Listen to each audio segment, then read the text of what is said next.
say why Amazon or why AWS?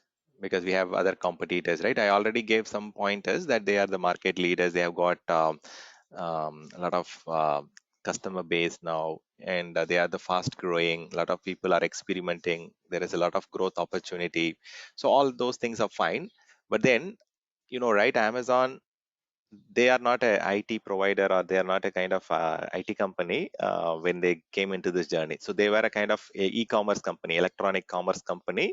They started their business in Seattle, right, Washington, USA. They have their headquarters there. So it was a e-commerce company, or it was an electronic commerce company to start their journey. So I think it was started way back in 1995. That is when Amazon as a company was started by Jeff Bezos and a few other investors, and it was a kind of online book selling company. So that was their initial idea of cloud. Okay, so they were selling book to the customers online, and then they started expanding their online e-commerce market towards selling a diversified product. When I say diversified product, they started selling DVDs, they started selling VHDs, CDs, videos were allowed to download, MP3 streaming, MP3 download, software, video games, electronics, and after a few years, couple of years, they thought like, why book and these kind of video audio alone? Why not we sell food online? Why cannot we sell toys and then furniture and all those things? So they started expanding their selling into the groceries and other products. And the company, what they did is they started thinking, why we need to do reselling? Why not we develop or we produce these product? Okay, so that's where they started manufacturing some of their own products, like Kindle ebook reader or Kindle Fire tablet computer. So they started manufacturing their own in-house products, because they were, until that time, they were just reselling. Started manufacturing in-house, or started producing consumer products. Okay, so it can be electronics product, or it can be any other products which are being consumed by the customer. So if you understand their business strategy, that is what they started applying in compute services or computing services towards customer. So they started giving some of the services to start with in 2006. That is when they started their cloud journey with a product named Amazon Web Services. So this is the platform. So Amazon Web Services is the web platform through which you can go and consume whatever the cloud computing services they are offering. See, if you think about the platform, when you nowadays, like, you have a platform through which you can order food, you can book a cab, you can order anything online, right? So that is a platform or an application through which you are connecting to a particular company to get their services. Similarly, Amazon Web Services is a web platform through which you go and get computing services. You go and create EC2 instances, virtual machine. You go and create different databases and stuff, and you consume it. So Amazon Web Services is a online web platform through which you can go and get on-demand delivery of databases, applications, computing power, CPU, memory, and so on. And based on your consumption, based on the utilization, you are going to pay for it. So that is what it is. Now, let's understand a little bit of their journey. So as I told you, Jeff Bezos started this company. So company, I think it was initially registered 1994 or somewhere, but then 1995 is when they launched the online bookstore. That is where they came into the internet market, online market. And 2006, after Amazon AWS was launched, I think they also started launching Kindle, and then they also launched Amazon Fresh in 2011. So a lot of other products they did it. And if you look at Amazon, they started doing two different things. One, they started manufacturing, producing a lot of different products. In parallel, they also started doing a lot of key acquisitions. They also started buying a lot of different companies. So they also did a lot of capital investment in doing or like in growing some of producing some of their consumer products. And in parallel, they also started buying a lot of different companies. So if they see if someone is doing good in the groceries or food or different areas, they started buying those companies. So if you look at 1 minute, let me go to the slide here.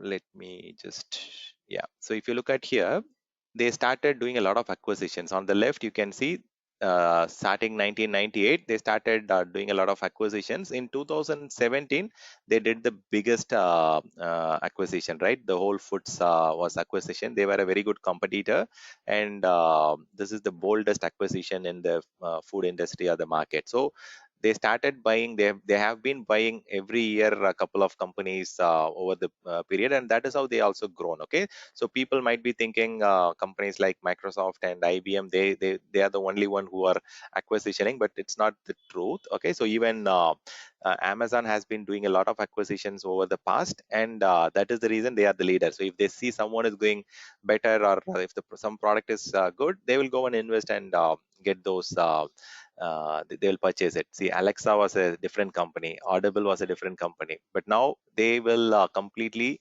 integrate to their mainstream product. So they will completely change the branding, and they will have their own branding of these different products.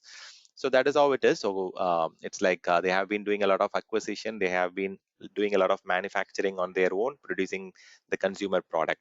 But now we are not worried about those stuffs. The reason is like, see, they have applied their learning, they have applied their business strategy in offering IT as a service. So that is how they, I mean, see, if the same thing was done by IBM or HP or major hardware provider, companies like Amazon or any other provider might not have got an opportunity at all, because see, they have been in the IT market for last 50 years or 60 years. So they know, they have got data center, they know how IT operates, but then they did not make their offering to public cloud, or they did not bring it to public internet. But then Amazon had this idea, so they started doing some e-commerce related stuff to start with, and then they started providing computing services on the cloud. So in 2006 when they started, so they used to provide a lot of services. Year on year they started giving a few services, but in 2012, that is when they started giving marketplace. Okay, so marketplace is something like where any customer, even their competitor, can come and sell their appliances product. If you look at Cisco or any company, they are also providing direct cloud computing services, but still they are also running their appliances or network appliances on Amazon marketplace. If some third party customer, I mean, if customer is looking for some third party providers ecosystem, when it can be firewall, or it can be network, or it can be different services, intrusion prevention or intrusion detection, they can come and choose their providers of their choice. Okay, so they can choose FortiGate, or they can choose Cisco or HP or any different product. Okay, so they also started providing marketplace through which any customer in any provider can come and give their offering or provide their services. So now if you want to access any of these services, so you have one single unified portal. So that is the primary characteristics of cloud, right? We should have only one single portal through which everyone can come and access. You are a developer or a DevOps engineer or a cloud operations engineer or a FinOps engineer, irrespective of your roles and responsibilities, you have only one website, one console, single sign-on console or single unified console, through which you access, you manage, you go and bill your customer and so on. So this is the single sign-on portal, and Amazon as a company, they have been they are available across the globe, and we will get to understand what are the different products and services that they are currently offering. So when they started their journey, okay, so in I think in 2004, I think they came with SQS. Okay, so that was kind of a lot of different customers. They started creating their application. Okay, let me take a step back. See, Amazon, they had a big challenge within their organization itself. The challenge that they had a lot of regional teams. They had a lot of developers working for Amazon from different geographical region. And what they have been doing is they have been developing a lot of different products, a lot of different applications for different customer need.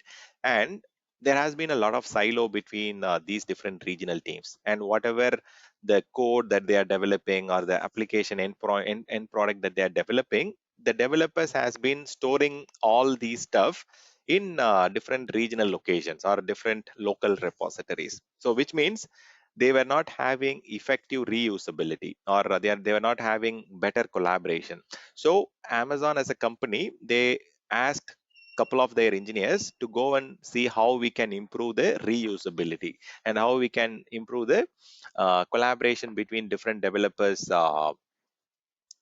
Collaboration means how to connect them, each connect each other, and then avoid duplication of work, avoid duplication in what they are doing, and improve reusability. So if there are certain stuffs which is already available, readily available as a developed product or a developed code within their company itself, but then they were not reusing it. They were not, one particular regional people already have the solution, but the other region are still again developing it.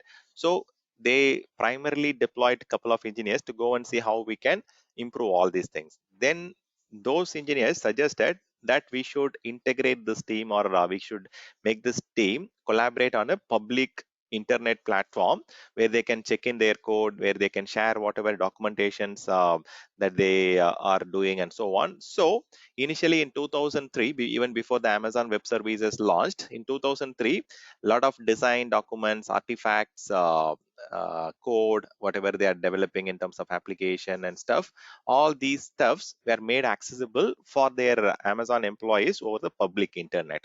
And Amazon shared this is a kind of very good working solution, and a lot of development companies started asking Amazon, why not we also use your platform to collaborate or to improve our reusability and so on.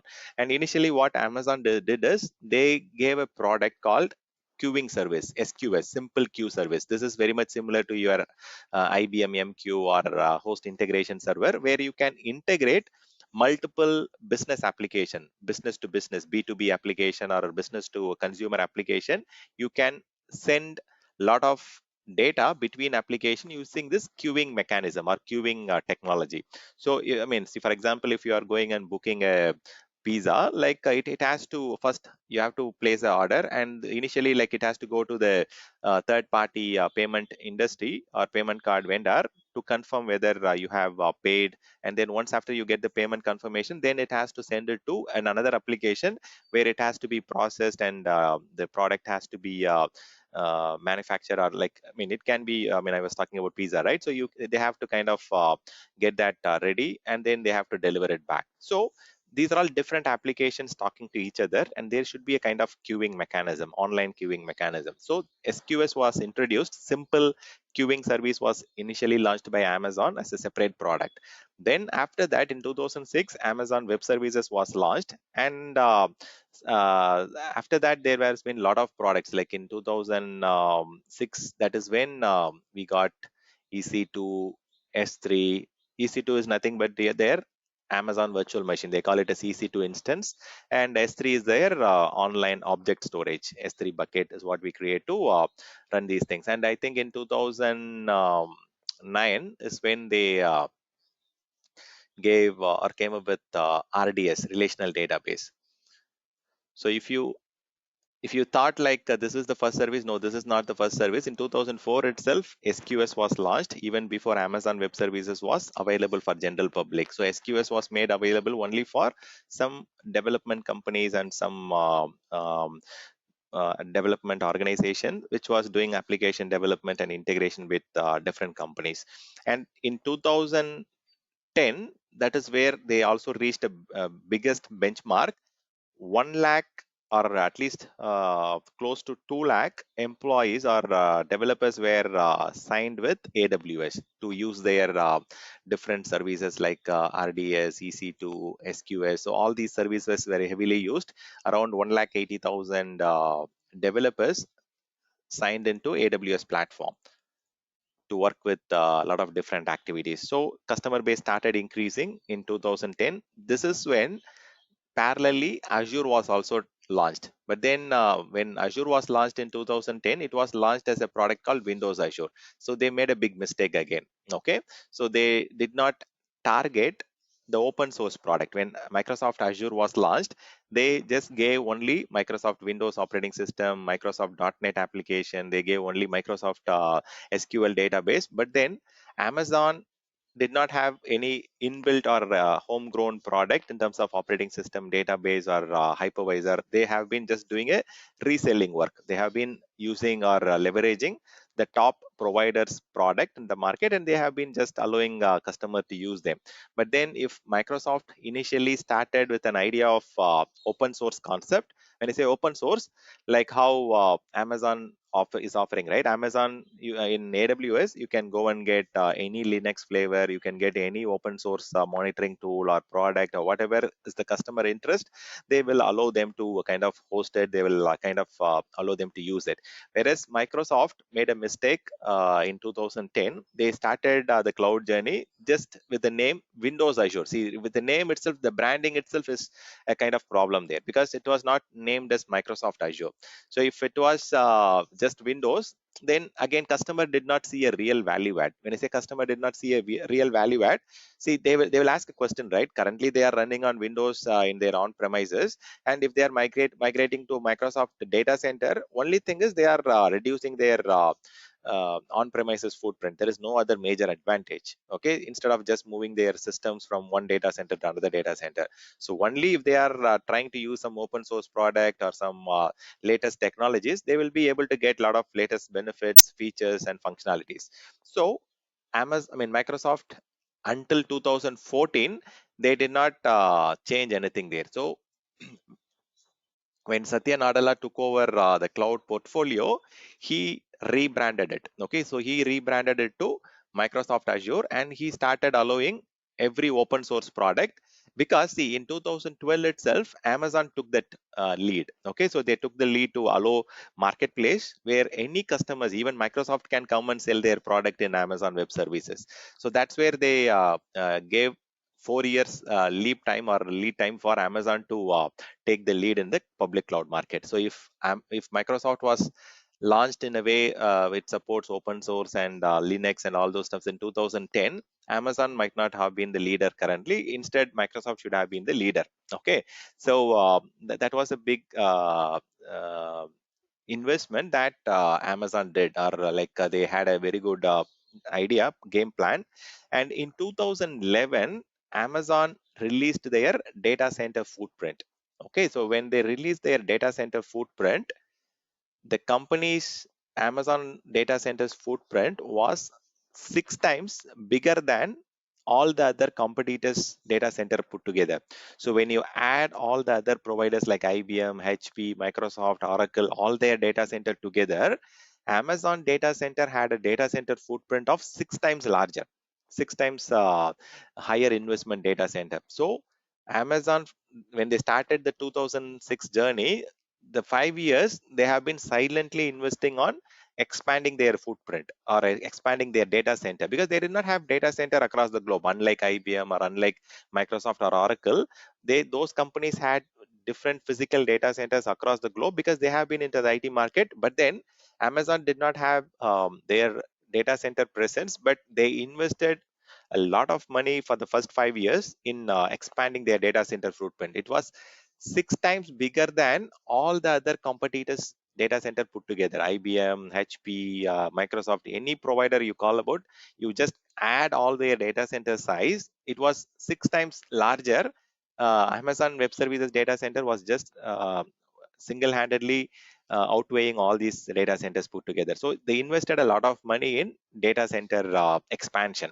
So only in 2011 they released their data center size, and then other companies started um, wondering like how come they did all these stuffs, and that is the reason like they are the leader in the public cloud.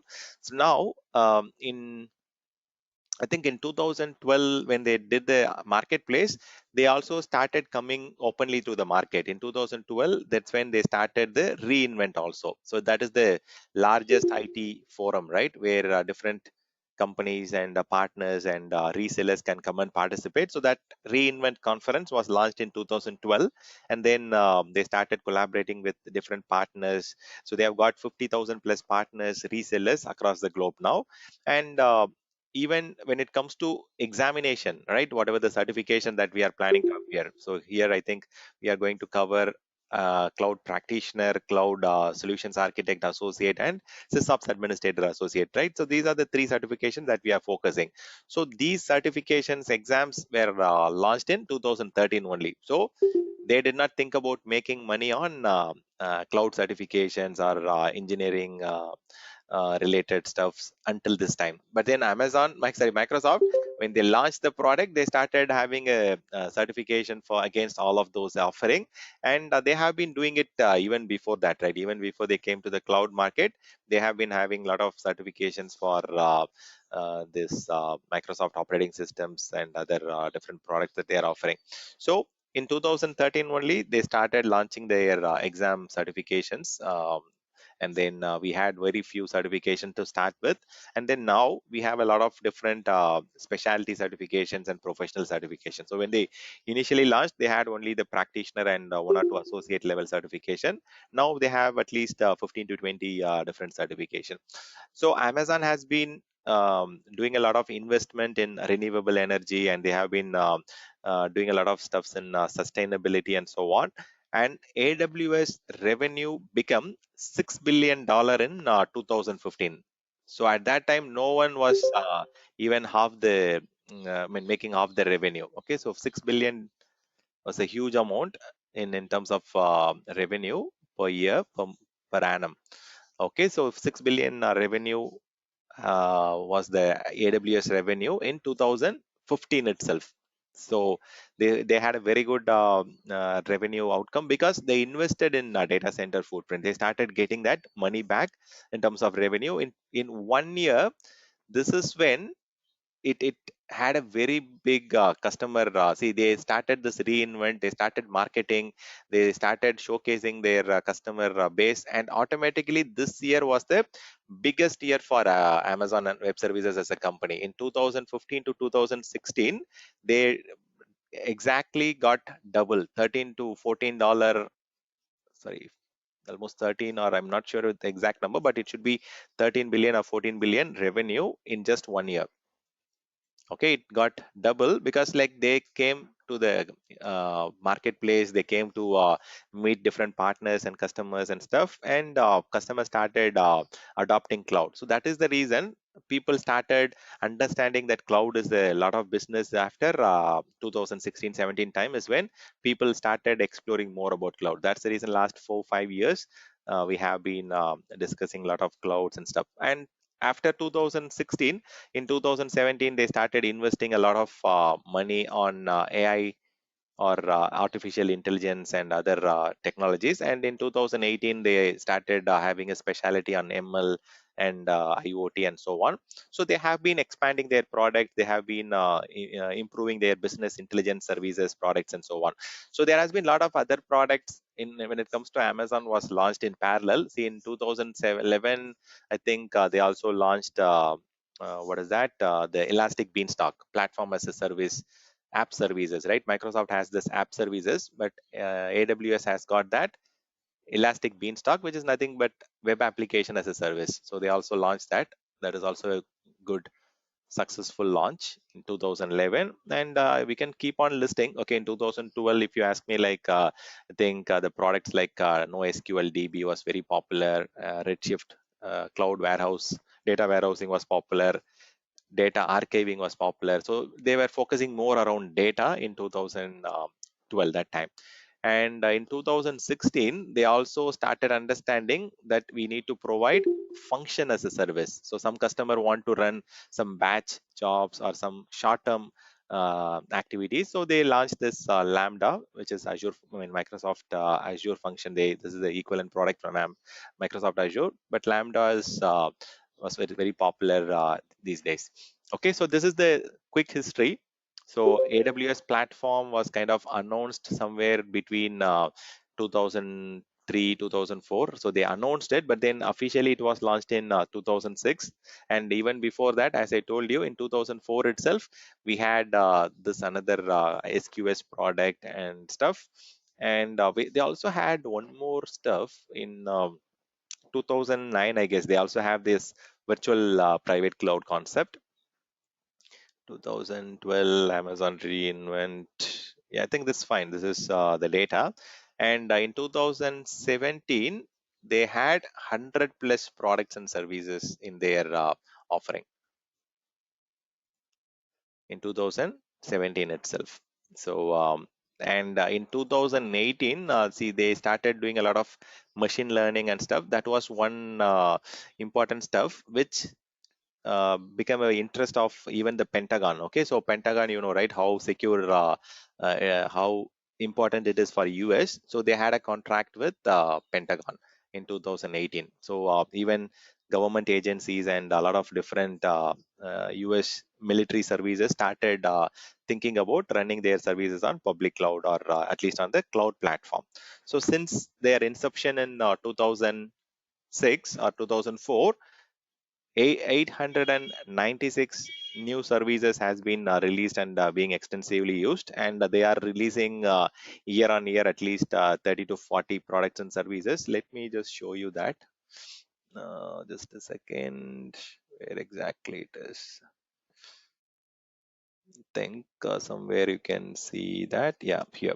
See, if you look at here, year on year, they have been having a lot of new products adding up. See, I cannot keep listing everything, right? In 2011, so they started going into offering government cloud, a specific community-specific cloud, right, for US government. So nowadays, a lot of different countries has got their own government cloud. If you take Singapore as an example, they also have government commercial cloud. They call it as GCC. Similarly, like a lot of different specific community cloud has been launched in tie-up with AWS, and these are the different important products and services that has been added to Amazon offering. So these are the number of services that has been added year on year. In 2013 itself, see, you can see that there has been a very good increase. 121 services was no, not just it's 280 plus services and 239 services in 2014. Only some important services has been listed here.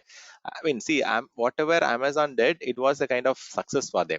See, Workspaces is a kind of VDI solution, right?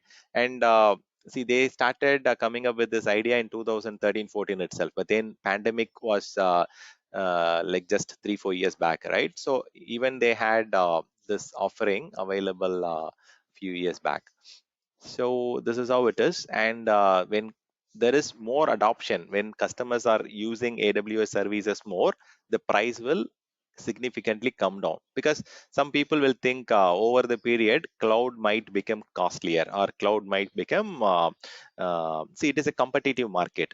Microsoft is there, Google is there, Oracle is there. So you, as a customer, we, if one provider is selling in lower cost, obviously we will migrate our workloads there only, right? So there is no, I mean, you don't have to worry about the cost increase. And definitely each products and services, when the customer base increases, the product selling price will definitely come down. Okay, so as on date, we have 2000 plus services which are being offered by Amazon, and some of these services are listed here. So this is not their complete sorry, this is not their complete list of services, but some of the popular services. Lambda is extensively used, ECS, container services, and Kubernetes services, Elastic File System. So these are some of the products which are effectively or highly used by different customers. Okay, so AWS has become a very good. They have become a market leader, and they have got more than 5 times the compute capacity compared to the other providers. See, the next slide will have that data. So they have the 5 times more compute capacity that you can consume from other 14 providers. See, these 14 providers are listed here: Microsoft, Google, Oracle, IBM. So combining all these companies together, Amazon has got a potential to provide 5 times the compute capacity in aggregation with other customers. If you put together all their data center compute capacity, Amazon has got a 5 times higher compute capacity offering. So you can grow as much as you want. You can go and get expand. There is a lot of flexibility. There is a lot of scalability option. You can go and expand your storage compute related requirement in AWS. So yeah, so Amazon has been the leader in the infrastructure and platform as a service in IaaS and PaaS. AWS has been the leader for 10 consecutive years. Okay, so more than 10 years, I would say. This is like from 2010 to 2020, they have been the leader. Okay, even there has been some difference in terms of the other services. When you talk about commercial cloud, if you add in software as a service, then Microsoft has got a little more higher commercial revenue and customer base, because their Microsoft 365 product is heavily used by different enterprise customers. Okay, so this is a kind of history around the AWS. Okay, I would say instead of why Amazon, this is like Amazon history, I would say, or AWS history. Okay, how AWS was launched and how it is being currently growing.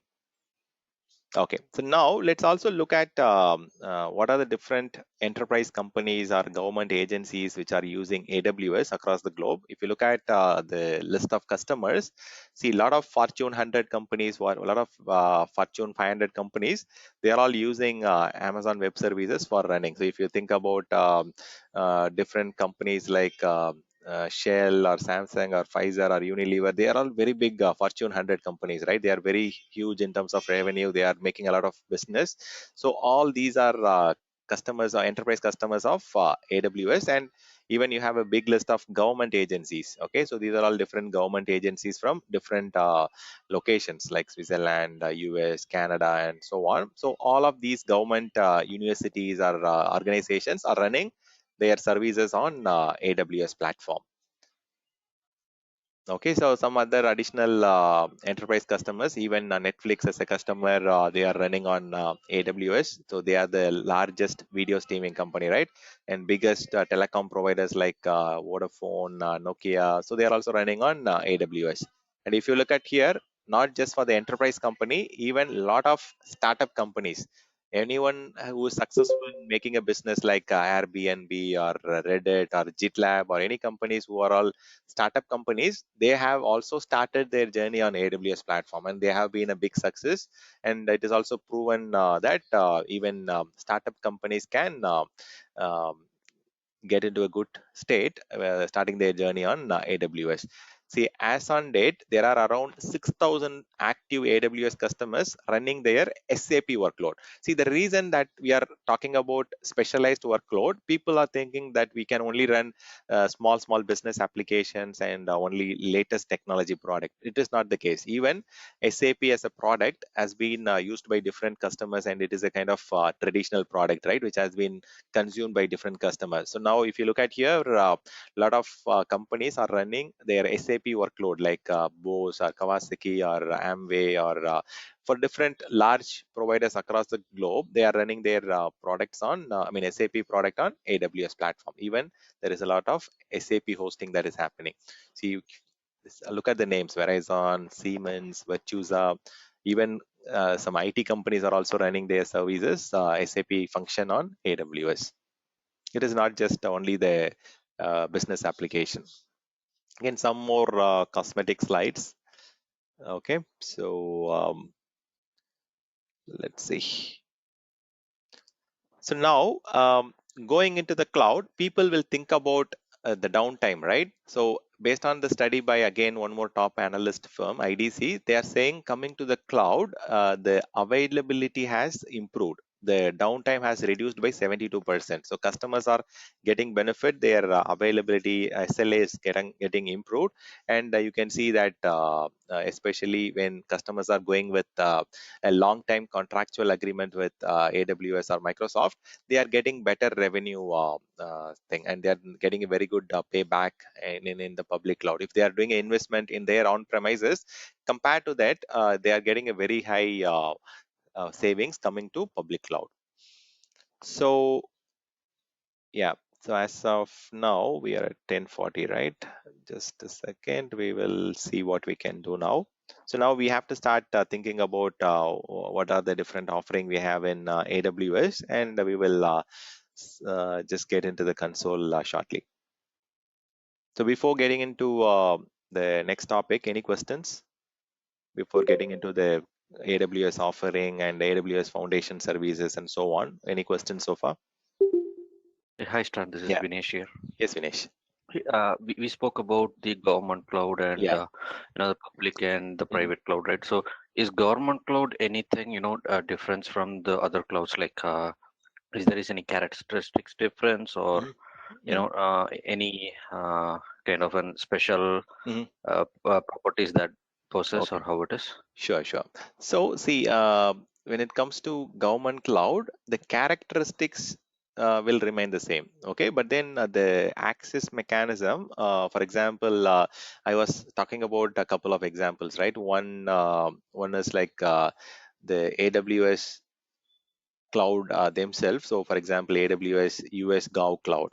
So, this is a cloud which was developed and deployed by AWS, Amazon as a company for US government, and only the government entities, only the government entities in the US can access the resources in this particular cloud. Similarly, if you talk about the other example that I highlighted, Singapore Cloud, right? It is called GCC, or Government Commercial Cloud. So, this is a kind of investment that was done by Singapore government, but then they started taking AWS offering, or they started using the ideas methodologies from Amazon. They had a joint venture with Amazon to utilize the AWS web services kind of offering to their government institutions, universities, and stuff within Singapore location. So it is only for specific community, specific set of institutions and government entities. It cannot be accessed by general public. It is a kind of, I mean, the characteristics are same. When I say characteristics, I'm referring to these things. Okay, whatever you get as a kind of benefit in terms of orchestration, auto scaling, or high availability, the metering concept, all these are applicable, but it is accessible only by the government organization and the institutions that belong to that specific country. And yeah.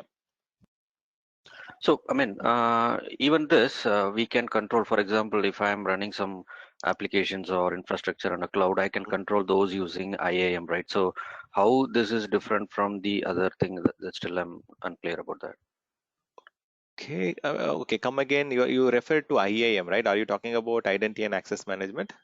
Correct, Okay. correct. So we can restrict users, and we can restrict the, what are the applications that Mhm, connects to the, database or the applications, right? From the mhm, end user perspective. mhm, So if I have some, AWS US government cloud, mhm, so how this is different, mhm. I'm still Okay, unclear about that. got it, got it. See, there, as I told you, there is a legal security compliance requirement that says that denotes that as per their compliance regulatory requirements, okay, so they cannot run their applications or services in a platform, in a shared hardware, in a shared physical data center. So their legal requirement says that you need to have a separate data center location.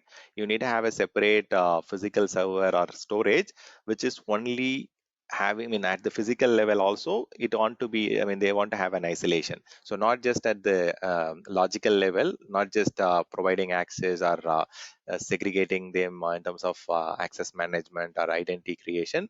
Even at the physical level, their legal requirements are saying you should have a separate private locations, physical location plus physical servers, physical storage, that should be only used by this particular customers. And again, these clouds can only be accessed by the laptops and the devices or mobile or whatever that is being provided and manufactured and approved by that particular US government or government commercial cloud team. Okay, there is a team called Gao Cloud. They have a separate device, they have a separate identity, not just username password.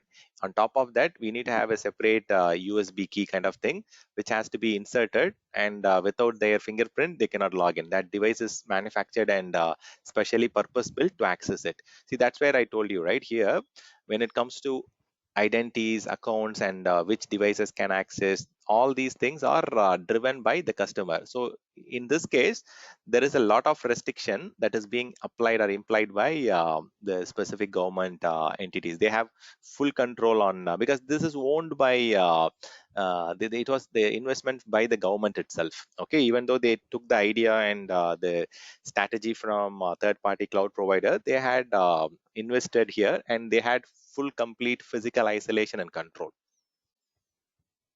Okay. Yeah.